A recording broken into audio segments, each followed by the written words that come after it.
Hey everybody, this is Accelerator here, bringing you an episode of Dracula X, Nocturne and the Moonlight.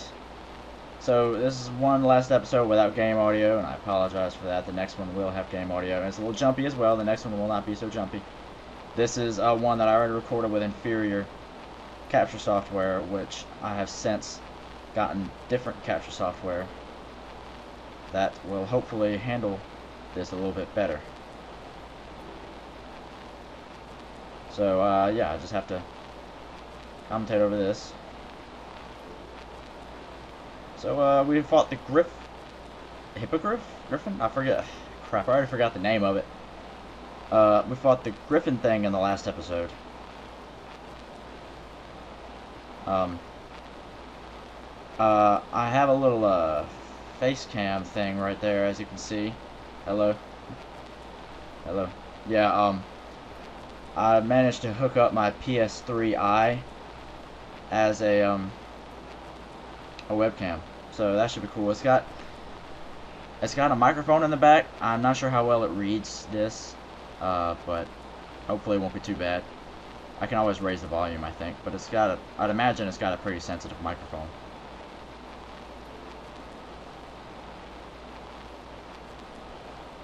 So yeah. Now we're in actually this is one of the final areas of the game. So, that's pretty cool. The Castle Keep. So you want to go up there, first off. You want to go in here. And you can fall down there, it really doesn't matter.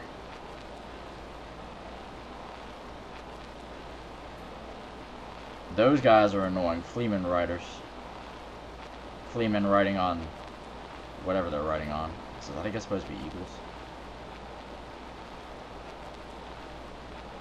So yeah, I'm sorry, this one has jumpy frame rate. The next one shouldn't be that bad, however.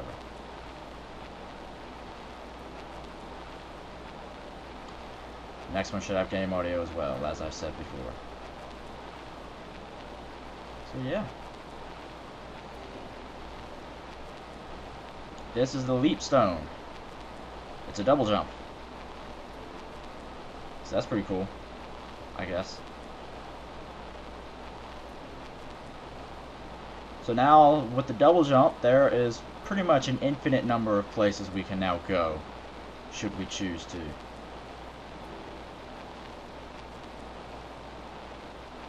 So now that I have the jump stone, I'm going up here. I think it's actually called the leap stone, but that's the turfing blade. I've never been 100% clear on exactly what the turfing blade is supposed to do, because it has 0 power. Like, I don't know what exactly is up with that, but in fact, if anybody can tell me, it would be awesome. But yeah, so I'm just I'm warping back to the outer wall area, despite the fact that there's, you know, probably plenty of places I could go. There's probably a place I'm going back to. I'm just not sure exactly where that place is.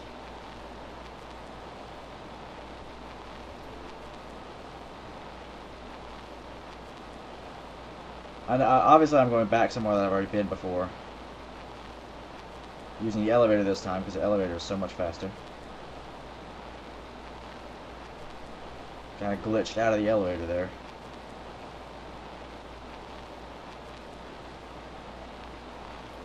So you can get up here with the double jump. That's just a stone, though, that you can sell to the merchant. Yeah, I'm watching the screen, which is why I'm not looking directly at the webcam. So I apologize for that. I also apologize if it's a little bit too bright with the window, you know, light. So yeah, we're going back to the marble gallery. I think I know where I'm taking, but yeah, I know where I'm going next.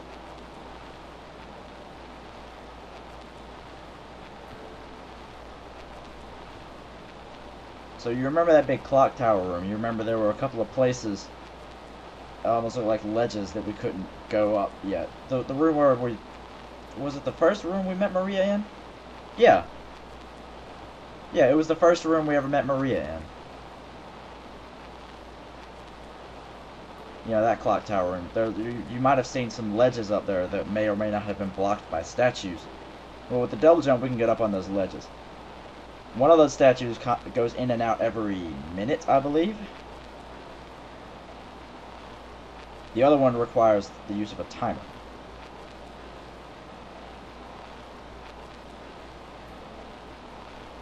So there's the timer. Yeah, I'm going for that one as well.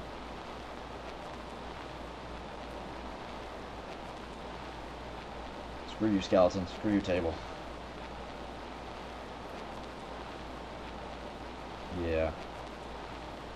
So this is a clock room. Screw you, Fleeman. And so now we go inside, use the timer, and that statue moves.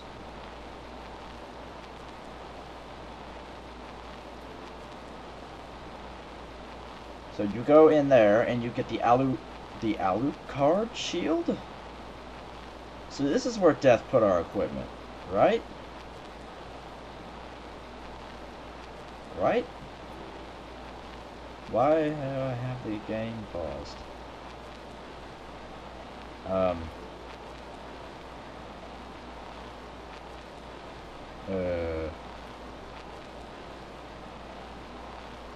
Okay.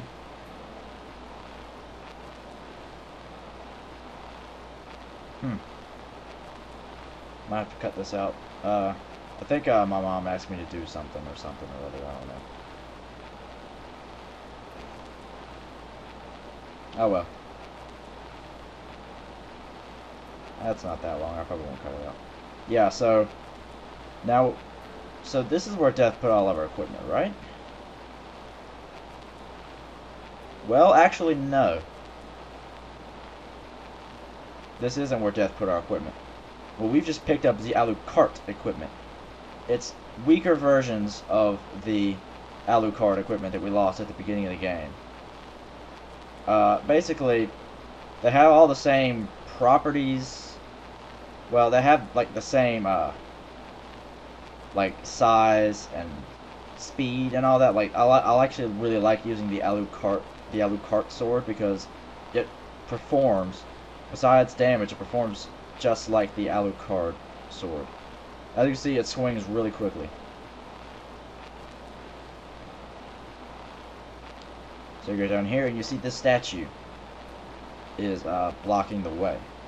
However, if we wait for about a minute, any second now,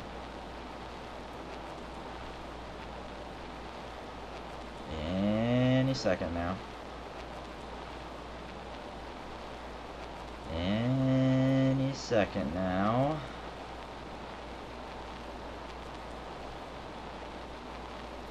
There you go. Yeah, now see, the statue moved. So that will happen every minute. It'll go in and out, I think. So now we are going to Orlok's quarters, or Orlok's room in this version, I should say. Now, even though I do have the Alucard sword, it's quite a bit weaker than your fists. So, granted, this would be one of your stronger weapons. Excuse me as I stretch here. This is still post-commentary, by the way, despite the fact that I have this webcam. Basically, the Alucard equipment, if you didn't sequence break, I guess you could say, to get the jewel knuckles, then the Alucard sword might actually be one of your stronger weapons. However, since I did the quote-unquote sequence break to get the jewel knuckles, you know, it's you know, the Alucard sword, really a lot of the weapons you get at this point in the game actually pale quite a bit in comparison. So basically, I'm just saying, yeah, screw the Spectre sword. We'll come back here later. But we're not staying in Orlok's room very long. This is a fully fledged area. It's got a boss and everything. But that's not where we're going. We're going to the Colosseum.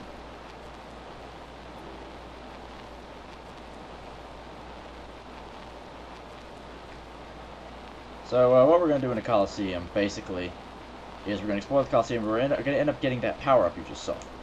That's the Mist power-up. The Mist power-up in itself, honestly, isn't that useful. However, save room in there, by the way. However, it is used to get to some other items that are indeed useful. And in fact, it is required for progression through the game. Specifically, I'm going to spoil it now, the infamous, the Bat power-up, which is infamous in the Saturn version for something that I will be going over when we get it. And this room is annoying all because of these stupid Valhalla Knights. Not only are they constantly in motion, it's kind of hard to avoid getting hit. And the knockback from this game will set you back through the door, which will cause them to respawn and regain any health they lost. And the timer apparently does not work on them, or maybe it was just because he was off screen when I used the timer. But, like, honestly, this is the best thing I can recommend to you, unless you have holy water. So, yeah, and then there's one more stupid great armor. Ugh. Honestly, I don't like the Coliseum area at all. The music's pretty catchy, even though, you know, you won't get to hear it, but I honestly just don't like the area. So, how long is this video? Oh crap. I'm gonna have to split this into 2 parts probably, because I didn't realize how long of a video I had recorded. Anyway, what you probably just saw me kill was an Owl Knight. The whole deal with the Owl Knights is that, you know, you kill one of them and the other one goes after you, basically. It's recommended that you kill the owl first because the knight is, well, at least I recommend that you kill the owl first because the knight is significantly easier to kill because he stays on the ground. However, for some reason it's kind of hard to do here. Luckily, as you can see, when one of them dies, the other will kneel before his fallen comrade. So, you know, you have an opportunity to still get the other one. Like that. I actually did it right there. But anyway, so that room is annoying.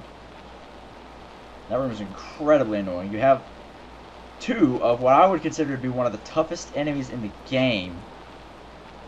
Toughest normal enemies anyway.